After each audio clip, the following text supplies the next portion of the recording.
गुज़श्ता episode में आपको बताया कि किस तरह से तारिक बिन ज़ियाद ने ताहिर के साथ मिलकर किले पर हमला किया और ईसाइयों को घुटने टेकने पर मजबूर कर दिया। जिसके बाद पादरी बोला कि अब यहाँ पर कौन सा कानून लागू होगा। तारिक बोले कि कोई नया कानून लागू नहीं होगा बल्कि वही कानून रहेगा, लेकिन यहाँ पर इंतजामिया तब्दील कर दी जाएगी। जबकि दूसरी तरफ इस्माइल या बिल्किस को कुछ खबर ही न थी कि मुसलमान कहाँ हैं। अल्लाह अल्लाह करके उनकी मुसीबत से जान छूटी थी और वो चल रहे थे, एक दूसरे से बातें कर रहे थे। बातों से बातें निकली तो बिल्किस ने कहा, क्या आप मुझे छोड़ जाएंगे? इस्माइल ने कहा, मैं तो उमर पर नहीं छोड़ना चाहता, लेकिन तुम मुझे छोड़ दोगी। बिल्किस बोली, इत्मीनान रखिए, मैं अपने मोहसिन को कभी नहीं छोड़ूंगी। फिर इस्माइल बोले, क्या तुम मेरे साथ इस्लामी लश्कर में चलोगी? बिल्किस ने कहा, जरूर चलूंगी, बशर्त ये कि आप मुझे ले चलें। आप देख रहे हैं daily Jameel series. Fatih Tariq बिन ज़ियाद सीरीज की ये 19वीं एपिसोड है। इस्माइल बोले, अगर तुम्हारे वालिद ने मना कर दिया तो? बिल्किस ने कहा, नहीं करेंगे इस्माइल, वो क्यों मना करेंगे, लेकिन हमारी कौम में ये दस्तूर है कि। बिल्किस खामोश हो गई। इस्माइल ने दरियाफ्त किया, क्या दस्तूर है? बिल्किस ने कहा कि लड़कियां जहां चाहे जा सकती हैं। अब दरियाए वादिउल कबीर आ गया है, मैं इसे जानती हूँ, करतबा यहाँ से करीब ही है। इस्माइल ने कहा, लेकिन अगर करतबा में ईसाइयों की फौज या पुलिस हुई तो? बिल्किस ने कहा, इत्मीनान रखिए, मैं सुराग लगा लूंगी। इस्माइल बोले, बुतसीम तन, मैं तेरे साथ हूँ, जहाँ चाहे ले चल। बिल्किस ने कहा, खूब, आप मेरे साथ हैं क्या? इस्माइल ने कहा, काश तुम उम्र भर के लिए मेरी हो जाओ। बिल्किस ने मुस्कुराते हुए घूमकर इस्माइल को देखते हुए कहा, क्या मतलब है इससे आपका? इस्माइल ने कहा, यही कि तुम मेरे साथ रहो। बिल्किस चुप हो गई। इस्माइल ने घोड़ा दरिया में डाल दिया और वो निहायत आसानी से पार ले गया। कुछ दूर चलकर इस्माइल घोड़े से उतरे और साथ साथ चलने लगे। इसी तरह दोनों सफर करते करते करतबा पहुंच गए। इस्माइल ने कहा, बिल्किस। वो करतबा की फसील की तरफ देख रही थी और कहने लगी, देखें, कला पर ईसाई अलम के बजाय आपका अलम लहरा रहा है। इस्माइल ने गौर से देखा और खुश होते हुए कहा, तुमने ठीक कहा है, चलो अब कोई अंदेशा नहीं है। बिल्किस कहने लगी, मगर मुझे भी मुसलमानों से कोई अंदेशा नहीं होना चाहिए। इस्माइल ने कहा, बिल्कुल बिल्कुल नहीं होना चाहिए। बिल्किस ने कहा, इसलिए कि मैं आपके साथ हूँ। इस्माइल कहने लगे, नहीं, बल्कि इसलिए कि मुसलमान किसी औरत, बीमार या मजहबी आदमी को कुछ नहीं कहते। बिल्किस ने कहा, अच्छा, ये दोनों चल पड़े और असर के वक्त कला में दाखिल हो गए। अभी वो दरवाजा से बड़े ही थे कि उन्हें मुगीसुर रूमी मिल गए। उन्होंने उन्हें देखते ही सलाम किया और बेसाख्ता दौड़कर इनसे लिपट गए। इस्माइल ने सलाम का जवाब दिया और बगलगीर होते हुए कहा, अल्लाह का शुक्र है कि आप यहाँ हैं। मुगीसुर रूमी ने अलहदा होते हुए कहा, और ये भी अल्लाह का शुक्र है कि तुम आ गए। कैसे छूटे तुम इन नाकिसों की कैद से? इस्माइल ने निहायत इख्तिसार से तमाम कैफियत सुना दी। मुगीसुर रूमी ने कहा, खूब, तो इस लड़की ने तुम्हारी मदद की? इस्माइल ने कहा, जी हाँ। मुगीसुर रूमी बोले, इसने तमाम मुसलमानों पर एहसान किया है। बिल्किस शर्मीले अंदाज में बोली, नहीं, बल्कि उन्होंने मुझ पर एहसान किया है। इत्तेफाक से वहाँ इमामन आ गया। उसको देखते ही बिल्किस घोड़े से उतरकर उसकी तरफ चली। जो ही उसे इमामन ने देखा, दौड़ता हुआ आया, उसे सीने से लिपटा कर बोला, मेरी बेटी, खुदा का शुक्र है, परवरदिगार तेरा लाख लाख शुक्र है। थोड़ी देर के बाद उसने इसे सीने से अलग किया तो फरत मुसरत से बिल्किस की आंखों में आंसू आ गए। ना रो मेरी बेटी, ना रो, अब तो खुश होने का मौका है, तुझे इन जालिमों से निजात मिल गई है। तुझे कौन इनके चुंगल से छुड़ा लाया? बिल्किस ने इस्माइल की तरफ इशारा करते हुए कहा, ये शरीफ मुसलमान। इमामन ने इस्माइल के पास जाकर कहा, मैं आपका बेहद मशकूर हूँ, आपने मुझ पर बहुत बड़ा एहसान किया है। इस्माइल कहने लगे, इसमें एहसान की क्या बात है, जो मेरा फर्ज था मैंने वो अदा किया। इमामन ने कहा, मैं उम्र भर आपका ममनून रहूंगा और मेरी बेटी भी। अब वो बिल्किस की तरफ मुतवज्जे होकर बोला, आशा मेरी बेटी, तेरे बगैर घर सूना पड़ा है। बिल्किस ने शर्माते हुए कहा, और अब्बा, ये शरीफ मुसलमान? इमामन कहने लगा, मैं अपने घर में इसका खैर मकदम करता हूँ, मुझे बहुत खुशी होगी। मुगीसुर रूमी कहने लगे, इस वक्त तो इन्हें मेरे साथ रहने दीजिए। इमामन बोला, बेहतर है। अब बिल्किस इमामन के साथ और इस्माइल मुगीसुर रूमी के हमरा रवाना हो गए। दूसरी जानिब मूसा बिन नसीर के बेटे अब्दुल अजीज ने जब से वो अजीबो गरीब ख्वाब देखा था, उस वक्त से उन्हें इन तमाम चीजों के देखने का जबरदस्त शौक पैदा हो गया था। और जब काउंट जूलियन ने उन्हें ये बताया कि सब उंदलस जाने की इजाजत हासिल कर लेंगे, लेकिन उनकी हसरतों और उमंगों का उस वक्त खून हो गया जब मूसा ने उन्हें इजाजत न दी और तारिक को उंदलस की मुहिम पर रवाना किया। मगर इनके दिल को इत्मीनान था कि ख्वाब उन्होंने देखा था वो बेदारी में भी देखेगा, लेकिन कब और किस तरह ये इसकी समझ में नहीं आ रहा था। वो रात दिन इन्हीं ख्यालों में खोया रहता। एक दिन तारिक का कासिद नवीद मुसर्रत लाया। उनका दिल अजीब अंदाज में धड़क रहा था। उन्हें उम्मीद थी कि अब के वो जरूर जाएगा। उनके दिल में उम्मीद की शुआएं फिर चमकी और फरेब दिल ने नई नई उमंगें और नई नई तमन्नाएं पैदा करना शुरू कर दी। उन्होंने दोबारा अपने बाप मूसा से उंदलस चलने की आरजू की, मगर उनकी तमाम उम्मीदें टूट गईं जब उन्होंने कहा कि वो खुद माँ अपने दोनों भाइयों अब्दुल्ला और मरवान के उंदलस जा रहे हैं और कैरवान की हुकूमत खुद इनके यानी अब्दुल अजीज के हाथ में रहेगी। अब्दुल अजीज के इनसे दो छोटे भाई थे। इनमें से एक का नाम अब्दुल्ला और दूसरे का कामरान था। अब्दुल अजीज को फिर अफसोस हुआ और इनकी तमन्नाएं कोहे हसरत से टकरा कर रेजा रेजा होकर रह गईं। लेकिन कोई गैबी ताकत अब भी उनसे कह रही थी कि वो जरूर उंदलस जाएंगे और वो तमाम चीजें देखेंगे जो उन्होंने ख्वाब में देखी थीं। मगर ये कब और कैसे होगा, इसका हल इससे नहीं हो रहा था। आखिर उनके सामने इनका बाप मूसा 10,000 सवार और 8,000 पैदल सिपाह लेकर इनके दोनों भाइयों अब्दुल्ला और मरवान ने इस मशहूर सरदार मसलन अली बिन रबी हयात बिन तमीमी और ईसा इब्ने अब्दुल्ला अल तवील के हमरा उंदलस से रवाना हुए। अब्दुल अजीज एक मर्तबा फिर हसरत और अफसोस के भंवर में गौते खाने लगे। मूसा माँ लश्कर के जब उंदलस के साहिल पर उतरे तो उनके इस्तकबाल के लिए काउंट जूलियन और अशपेलिया का राहब आए और उन्होंने निहायत शान से इनका इस्तकबाल किया। उन्हें ये मालूम करके निहायत अफसोस हुआ कि तारिक फतह के ज़ौम में अंदरूने मुल्क में बढ़ते गए हैं और उन्होंने इनके हुक्म के मुतालिक परवाह न की कि वो कुछ बरहम हो गए। काउंट जूलियन जो निहायत होशियार था समझ गया कि वो तारिक से नाखुश हो गए हैं, लिहाजा उसने कहा, मालूम होता है कि आप तारिक से कुछ नाखुश हो गए हैं। मूसा ने कहा, हाँ, उसने मेरे हुक्म की तामील नहीं की। जूलियन बोले, उन्होंने चाहा था कि पेशकदमी रोक दें, मगर मूसा कहने लगे, मगर आपने उन्हें बढ़ने का मशवरा दिया। जूलियन ने कहा, नहीं। मूसा ने कहा, तो और? जूलियन बोले, उनके मातहत अफसरों के मशवरे से। मूसा ने कहा, किस वजह से? जूलियन बोला, इस वजह से कि बहादुर तारिक ने जब वादी बैका के किनारे पर राज रख के टिड्डी दल लश्कर को शिकस्त दी तो ईसाइयों के दिलों पर मुसलमानों की दहशत छा गई। इस पर तारिक ने दानिशमंदी की कि अपने लश्कर के 3 हिस्से किए और एक को करतबा, दूसरे को मलागा और तीसरे को तली तला रवाना किया। इन तीनों लश्करों को पहम फतूहात नसीब हुई और इस अंदाज से ईसाई और भी मरूब हो गए। मूसा कहने लगे, जब तो उन्होंने बहादुरी और अक्लमंदी का सबूत दिया। जूलियन ने कहा, यही बात है, फतह और नुसरत शेर दिल तारिक के कदमों से लगी फिरती है। मूसा ने कहा, मैं उनकी फतूहात से बहुत खुश हुआ हूँ, मगर? जूलियन ने कहा, मगर क्या हुजूर? मूसा कहने लगे, उन्हें मेरे हुक्म का एहतराम करना चाहिए था।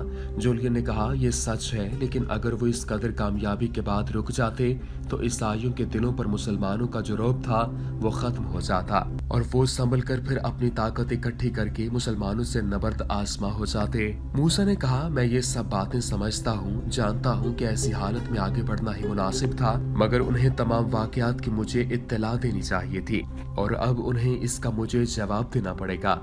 जूलियन ने कहा, हुजूर, अब किस तरफ बढ़ने का इरादा है? मूसा ने कहा, मुझे इस मुल्क के रास्तों के बारे में कुछ भी नहीं पता। जूलियन ने कहा, जनूब से शिमाल तक का तमाम इलाका बहादुर तारिक ने फतह कर लिया है, लिहाजा आप मगरिब की तरफ बढ़ें। अशबेलिया और बोस्निया का जरखेज वसी इलाका इस तरफ है। मूसा ने कहा, मुनासिब है। जूलियन ने कहा, लेकिन आपके पास लश्कर कितना है? मूसा बोले, 18,000। जूलियन ने कहा, इन इलाकों की फतह के लिए ये लश्कर कम है। मूसा ने कहा, कम क्या? आपने तारिक को नहीं देखा?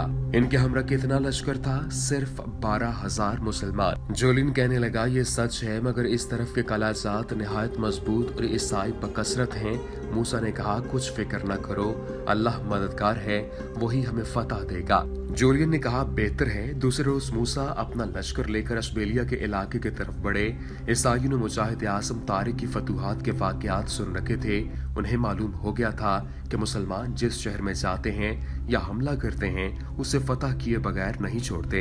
इनके दिलों पर मुसलमानों की धाक बैठ गई थी। चुनांचे जिस वक्त मूसा इस नवाह में पड़े तो शहर और कले के ईसाई इनके सामने आ पड़े और उन्होंने सुलह की दरख्वास्त पेश की। मूसा ने भी निहायत नरम शराइत के साथ सुलह करनी शुरू कर दी और इस तरह से उनकी रहमदिली की अशबेलिया के तमाम इलाकों में शोहरत फैल गई और सारे इलाकों के ईसाई आकर सुलह करने लगे। इस तरह मुसलमान बगैर किसी खून खराबे के तमाम इलाकों पर काबिज हो गए। चूंकि ये इलाका दूर तक फैला हुआ था, इसलिए मूसा ने यहाँ आकर ईसा इब्ने अब्दुल्ला को गवर्नर बनाकर 2000 सिपाही इनके इलाके में अमन व अमान कायम रखने के लिए छोड़ दिए और खुद शहर कारमोनिया की जानिब बढ़े। जब वो इस शहर के सामने पहुंचे तो उन्होंने वहाँ सुबह की नमाज पढ़ी और फारिग होकर मुसल्ला लश्कर को हुक्म दिया। इतने में कला का फाटक खुला और चंद आदमी सफेद झंडा लहराते हुए नजर आए। चूंकि सफेद झंडा अमन और सुलह का झंडा कहलाता है, इसलिए मूसा ने लश्कर को हमला करने से रोक दिया। ये लोग मूसा के हुजूर हाजिर हुए और सुलह की दरख्वास्त पेश की। मूसा ने इनकी भी उन्हीं शराइत पर सुलह कर ली जिनके बिना पर अशबेलिया वालों से की थी। नाज़रीन, यहाँ पर आप भी यकीनन शराइत को जानने के लिए बेताब होंगे। ईसाई शहरी मुसलमानों और इस्लामी हुकूमत के वफादार रहेंगे और कभी सरकशी नहीं करेंगे और ना ही कोई साजिश करेंगे। इन्हें मजहबी आजादी हासिल होगी। ईसाई हुकूमत का जो कानून है वही कानून नाफिज रहेगा। पुराने गिरजे बदस्तूर कायम रहेंगे। अलबत्ता नए गिरजे तामीर करने के लिए हाकिम से इजाजत लेना होगी। हर मुकदमा की अपील मुसलमान हाकिम के इजलास में होगी और इसका फैसला नातिक होगा। ईसाइयों को हर मर्द, औरत और बच्चा की तरफ से 2 दिनार सालाना जजिया देना होगा। जो ईसाई मुसलमान हो जाएगा, इस पर इस्लामी कवानीन की पाबंदी लाजिम होगी और ईसाई कवानीन से कोई सरोकार न होगा। ये वो शराइत हैं जिनकी बिना पर मूसा ने इनसे सुलह की थी। चूंकि इनसे नरम शराइत और हो भी नहीं सकती थी, इसलिए ईसाई बड़े जोशो खरोश से इनकी शराइत को मान लेते थे और कला और शहर मुसलमानों के हवाले कर देते थे। चुनांचे इन्हीं शराइत पर शहर कारमोनिया ने भी सुलह कर ली, कला मुसलमानों के हवाले कर दिया। मूसा ने एक मामूली दर्जे के ऑफिसर को 250 प्यादा देकर इस शहर में मुतय्यन कर दिया और खुद बोसिटानिया की तरफ बढ़े। बोसिटानिया उंदलस गरबी का हिस्सा था। मूसा ने इसकी तरफ पेशकदमी की और सबसे पहले शहर सबला पहुंचे। इनके आने से पहले ही यहाँ इनकी हैबत छा गई थी। उन्होंने इनसे पहुंचते ही सुलह कर ली। यहाँ भी उन्होंने कुछ सिपाही छोड़े और खुद असोनिया की तरफ बढ़े। असोनिया का कला निहायत मजबूत था, लेकिन इसके बाशिंदों की हिम्मतें इस फसील की तरह बुलंद न थीं। चुनांचे उन्होंने भी सुलह करके कला मुसलमानों के हवाले कर दिया। वहाँ से मूसा मुर्तबलिस की तरफ रवाना हुए। चूंकि उन्हें फतूहात बगैर लड़े ही नसीब होती जा रही थीं, इसलिए इनका जज्बा शौक बढ़ता चला गया।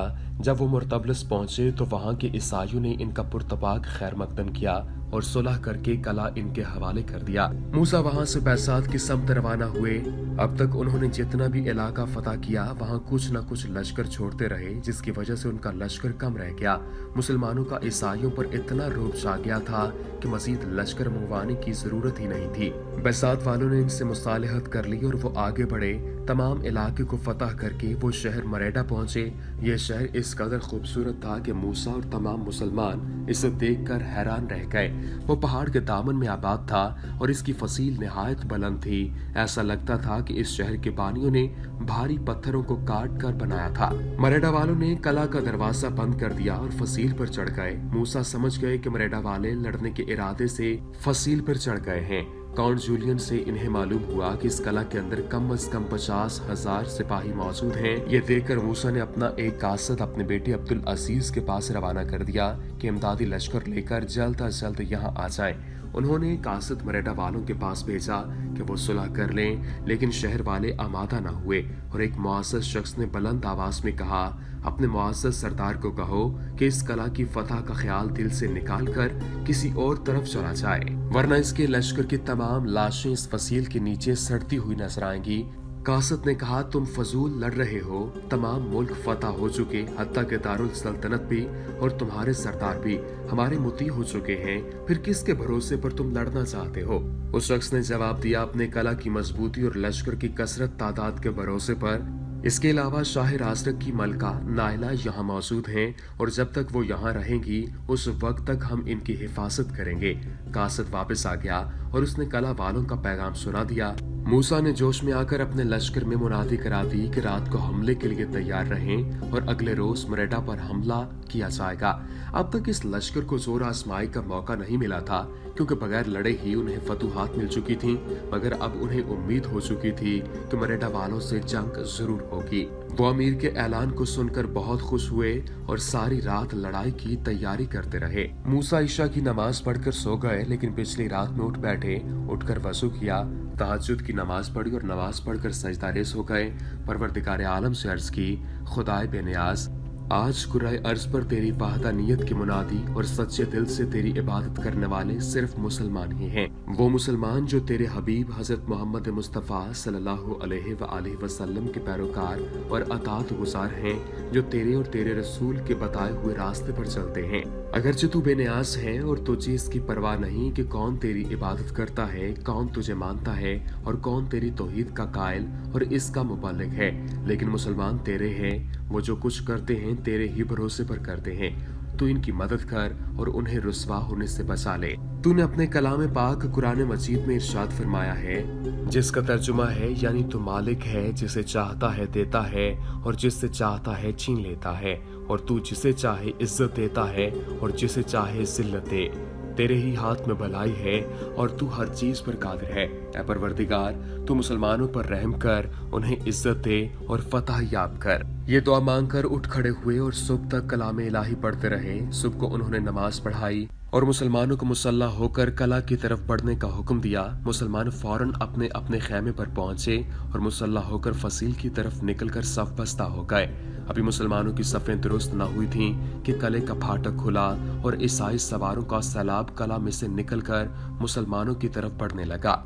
मूसा और मुसलमानों ने उन्हें कला से निकलते हुए देखते ही समझ लिया था कि उन्हें अपनी कसरत पर ज़ौम है, सामाने हर पर नास है और फख्र व गुरूर के मुजस्मे बनकर मुसलमान को फनाह करने के चक्करों में वो बड़े अज़्म व इरादा के साथ कला से बाहर निकले हैं। मूसा ने आगे बढ़कर अपने लश्कर को दूर तक फैला दिया, सफ बंदी कर ली और मुसलमान जंग के लिए मुस्तैद हो गए। ईसाइयों का लश्कर बराबर आ रहा था और आकर मुसलमानों के लश्कर के मुहास में फैलता जा रहा था।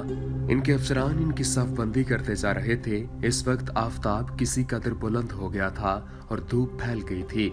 सरफरोशों के लिबास और हथियार धूप में जगमगा रहे थे। मूसा ने देखा कि कला के फाटक के ऊपर एक खूबसूरत सैदरी है, जिसके दरवाजे निहायत शानदार और खूबसूरत हैं। इस सैदरी में चंद कुर्सियां डाली गई हैं और इनमें से एक कुर्सी पर एक निहायत हसीन खातून बैठी है, जिसकी रेशमी पोशाक और जवाहरात के जेवरात के इतना फासला होने पर भी चमक रहे हैं। इस वक्त मूसा के पास काउंट जूलियन मौजूद था। मूसा ने इससे दरियाफ्त किया, ये सामने दरवाजे के ऊपर कौन औरत बैठी है। जूलियन ने गौर से देखकर कहा, यह शाह राजरक की बीवी नाइला है। अब ईसाई लश्कर में तबले जंग पर चोटें पड़ी और इसकी हैबतनाक आवाज से तमाम मैदान गूंजने लगा। मूसा ने जब नजर उठाकर देखा तो 25,000 ईसाई सफ बस्ता नजर आए और सामने फसील पर भी बेशुमार ईसाई सिपाही खड़े थे। मूसा ने भी अपने लश्कर को बढ़ने का इशारा कर दिया। मुसलमानों की सफें भी समंदर के तूफान खेज मौजों की तरह आगे बढ़ने लगीं। फाते उंदलस तारिक बिन ज़ियाद सीरीज का सिलसिला जारी है। अगली एपिसोड में आपको बताएंगे कि इस लड़ाई में किसकी फतह हुई और कौन कामयाबी से हमकिनार हुआ। उम्मीद करते हैं कि आपको हमारी ये वीडियो पसंद आई होगी। वीडियो पसंद आने की सूरत में लाइक कीजिए, शेयर कीजिए और हमारे चैनल को सब्सक्राइब करना न भूलिएगा। वमा अलैना इल्लल बलागुल मुबीन।